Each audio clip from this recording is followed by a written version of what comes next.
મહેસણકા મેલડી માના મંદિરે તાવા કરવા આવ્યા છે. 2 તાવા થઈ ગયા છે. માતાજીને જુવારી દીધા છે. હજી 4 તાવા બાકી છે.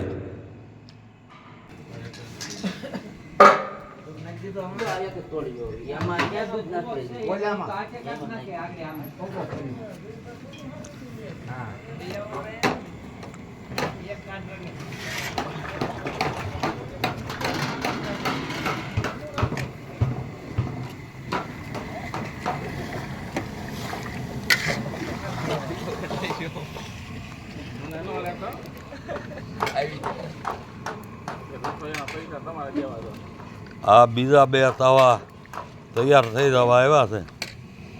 એ જુવાર્યા પછી પાછા હજી બીજા 2 તાવા છે. અને દીપકભાઈ રસોઈયા શાક બનાવે છે. તમને એવું લાગે કે આ ભાઈને લોખંડનું કામ જ ફાવે છે, એવું નથી. લોટ બાંધતા હોય ત્યાં આવડે છે, જોઈ શકો છો.